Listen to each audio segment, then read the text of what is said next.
जब मैं इस इस्लाम मुखालिफ सियासी पार्टी PFF का मेंबर था। हमें ज्यादा नहीं, थोड़ा इस्लाम चाहिए। तो मैं चाहूंगा कि कुरान बाकी ना रहे, मस्जिदों को ताले लग जाएं और कुरान पर पाबंदी लगा दी जाए। असल में उन्होंने मुझे ब्रेन वॉश करके एक इस्लाम मुखालिफ इंसान बना दिया था। उनका सबसे बड़ा मकसद इस्लाम से जंग। यकीनन ये वो चीज थी जिसकी मैंने उनकी हमायत की। शायद मैं इस मजहब से नफरत करता था। मेरा यकीन था कि इस्लाम का मजहब समाज और हमारी आजादी के लिए खतरा है। क्या मुझे इस्लाम से कोई मसला है? हाँ, मुझे इस्लाम से मसला है। जाहिर है मुझे इस पर बेहद अफसोस है, लेकिन मैं ऐसे कुछ प्रोजेक्ट्स में शामिल था, बिल्कुल था। अस्सलाम वालेकुम भाई आर्नोड, शुक्रिया आप हमारी दावत पर तशरीफ लाए। मैं इस सवाल से शुरू करूंगा कि आर्नोड वान डॉन कौन है? वालेकुम अस्सलाम, मुझे यहाँ बुलाने का शुक्रिया। यहाँ ना मेरे लिए एजाज की बात। मेरा नाम आर्नोड वान डॉन है।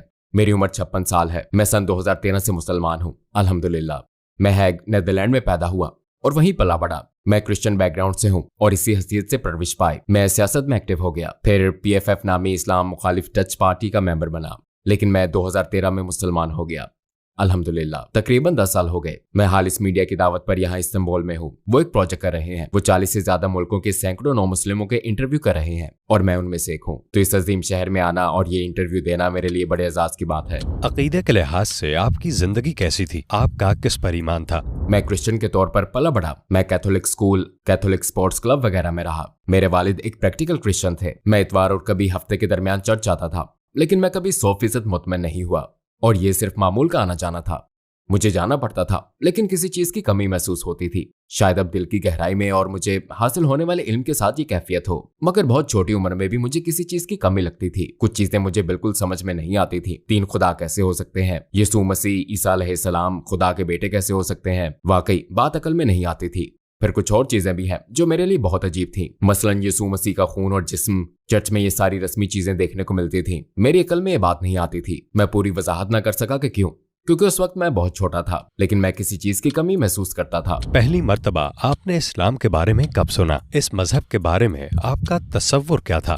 मैंने मगरबी मुल्कों के ज्यादातर लोगों की तरह इस्लाम के बारे में मीडिया और सियासतदानों से सुना। इस्लाम को 9/11, औरतों पर जुल्म और दहशतगर्दी की तमाम सरगर्मियों की वजह से खतरा समझा जाता था। और नीदरलैंड और मगरबी यूरोप का मसला यह है कि लोग इस्लाम को खुद से स्टडी नहीं करते, वो बस मीडिया और सियासतदानों पर यकीन कर लेते हैं। तो मैंने भी यही किया। मैं इस्लाम के मुतालिक सिर्फ ये जानता था कि ये मनफी है, खतरनाक है। शायद मैं इस मजहब से नफरत करता था। मेरा यकीन था कि इस्लाम का मजहब समाज और हमारी आजादी के लिए खतरा है। जब मैं इस इस्लाम मुखालिफ सियासी पार्टी PFF का मेंबर था, उनके सबसे बड़े मकसद इस्लाम से जंग की मैंने हमायत की, क्योंकि मेरे ख्याल में ये जरूरी था और मेरा इस पर यकीन था। क्या ऐसे इस्लाम मुखालिफ प्रोजेक्ट्स थे जिनमें आप शामिल हुए हो?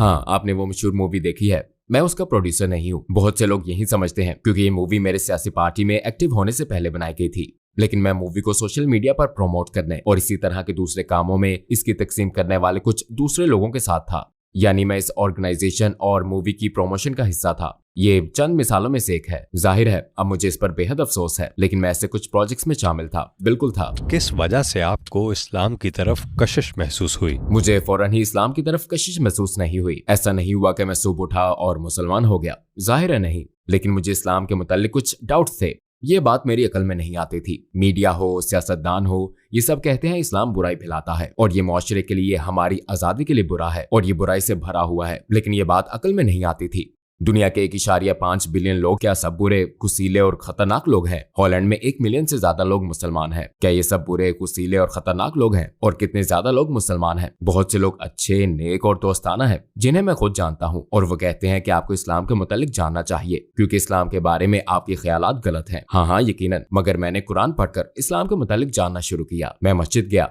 इमामों से, दूसरे मुसलमानों से बात की, खुद थोड़ी बहुत रिसर्च की। मैं लाइब्रेरी गया, और आप इस्लाम के बारे में जितना ज्यादा जानते हैं, ये उतना ही हर एक के लिए और खसूसन मेरे लिए वाज़ेह हो गया। लेकिन उस अरसे के दौरान मैंने जितना इस्लाम के मुतालिक जाना, ये उतना ही मेरे दिमाग से दिल में उतर गया।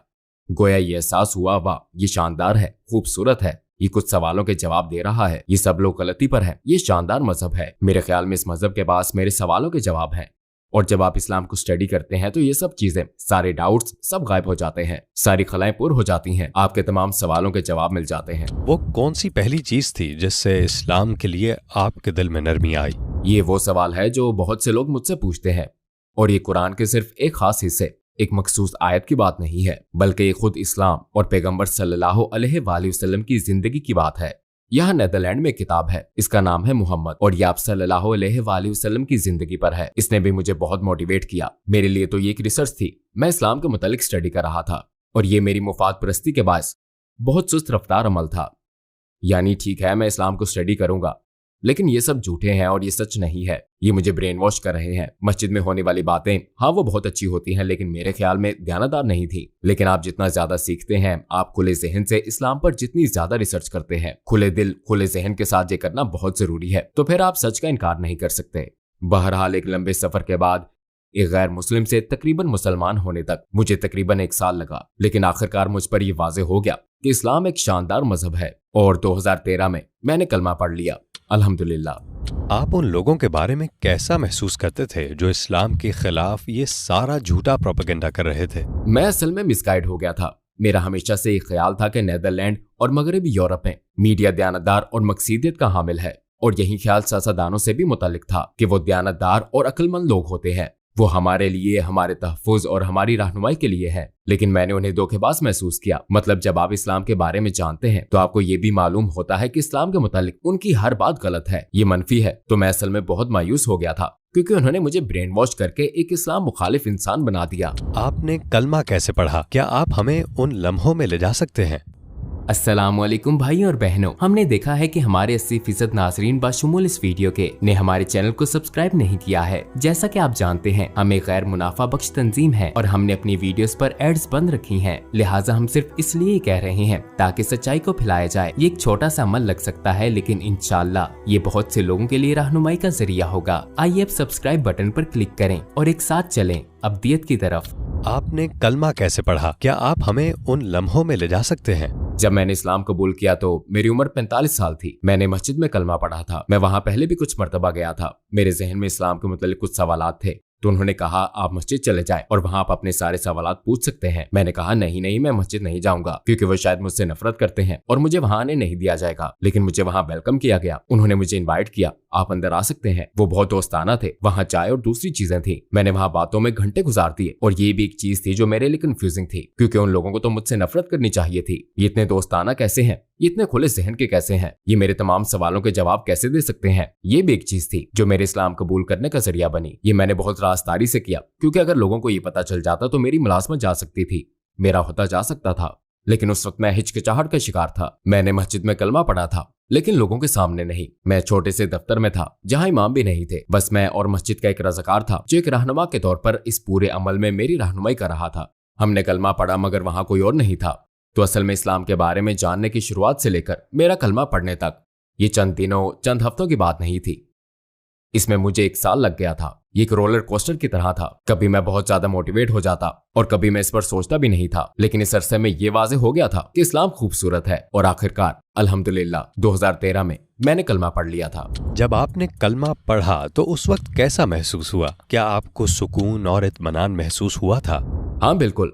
शैतान तो मौजूद ही है। आखिरी मिनट में भी वहां वो सरगोशी कर रहा था, नहीं ये मत करो, और ये कि तुम ब्रेन वॉश हो गए हो, रुक जाओ। इस्लाम कबूल करने से 5 मिनट पहले तक भी। लेकिन कलमा पढ़ने के बाद महसूस हुआ जैसे बहुत भारी बोझ उतर गया हो। मैंने हकीकी खुशी महसूस की। मैं अपना एहसास बयान नहीं कर सकता। जो लोग ये कर चुके हैं वो शायद जान सके कि कैसा एहसास होता है। लगता है जैसे नया जन्म हुआ हो। आपके इर्द गिर्द के लोगों का आपके इस्लाम लाने पर क्या रद्द अमल था? वो तो हैरत में डूब गए। ईमानदारी की बात है, मैंने गलती की, क्योंकि मुसलमान होने और इस्लाम लाने का पूरा सफर मैंने अकेले किया। कोई इस बारे में नहीं जानता था सिवाय मेरी माँ के, और उन्होंने मुझे सपोर्ट किया। वैसे वो भी मुझे सपोर्ट करती हैं। मेरे दोस्त, मेरे कोलीग्स, कोई भी मेरे सफर के मुतालिक नहीं जानता था। लिहाजा मैं वक्त आने पर इससे थोड़ा खौफजदा था। ओके, अभी किसी को मालूम नहीं है कि मैं इस्लाम लाने की तरफ जा रहा हूँ, मगर ये उनके लिए शॉकिंग होगा। लिहाजा मैं बड़ी हिचकिचाहट का शिकार था। मैंने सामने आने के लिए चंद हफ्ते इंतजार किया, लेकिन मेरी बाकी फैमिली, ज्यादातर अफराद, यहाँ तक कि मेरे अपने भाई और बहन फासले पर रहते हैं। उन्होंने मुझसे ताल्लुक नहीं तोड़ा, लेकिन पहले जैसी बात भी नहीं है। इस्लाम वो मौजू है जिस पर हम बात नहीं करते। ये बहुत हसास है। मैं फासला महसूस करता हूँ। मेरे बहुत से दोस्त पिछड़ गए, मेरी मुलाजमत भी चली गई। इस्लाम लाने के बाद आपने कौन से बड़े चैलेंज का सामना किया और आपको क्या कुर्बानियां देनी पड़ी? जब मैं मुसलमान हुआ तो उस वक्त सियासतदान था, लेकिन मैं तब इस सियासी पार्टी PFF के लिए काम करना छोड़ चुका था, क्योंकि इस पूरे अरसे में ये वाज़ेह हो चुका था कि यहाँ मेरी जगह नहीं है।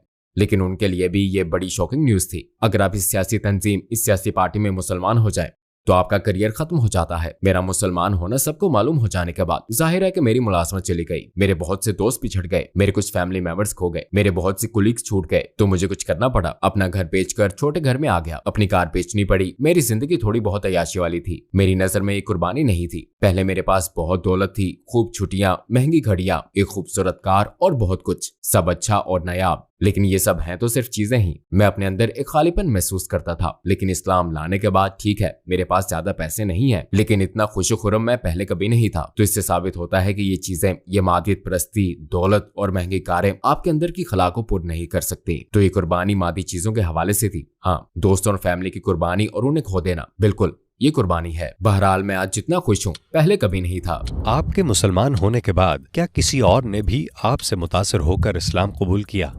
मेरे पास एक गोद लिया बच्चा है, सिकंदर। उसने मेरे फौरन बाद दुबई के एक इवेंट के दौरान इस्लाम कबूल किया। वो पहले इस्लाम में दिलचस्पी रखता था। वो मेरे साथ मस्जिद जाता था और कुछ सबक वगैरह लेते हुए भी साथ होता था। और आखिरकार जब हम वहां थे तो उसी हफ्ते के दौरान उसने कुछ अहम लोगों से बात की और फिर अल्हम्दुलिल्लाह उसने इस्लाम कबूल कर लिया। और मैंने दूसरे लोगों की कहानियां सुनी। मैं नहीं कह सकता कि उन्होंने मेरी वजह से इस्लाम कबूल किया, क्योंकि अल्लाह ने उनकी रहनुमाई की, लेकिन हो सकता है उन्होंने मुझसे मुतासिर होकर इस्लाम को जाना हो, इस्लाम के बारे में कुछ मालूमात हासिल की हो, मस्जिद या किसी और जगह गए हो, या इस्लाम के मुतालिक सोचा हो, कुछ रिसर्च की हो सकता है। मैंने काफी लोगों से यही सुना है, मुझे इसकी उम्मीद है। आपको हमारे पैगंबर सल्लल्लाहु अलैहि वसल्लम की कौन सी बात ने सबसे ज्यादा मुतासर किया? उन्होंने कठिन जिंदगी गुजारी। उन्होंने अपनी फैमिली में बहुत सी मुश्किलात का सामना किया। लोगों ने पत्थर मारे और भी बहुत कुछ सहा, और फिर भी वो नरम मिजाज रहे। वो गुस्सा नहीं हुए।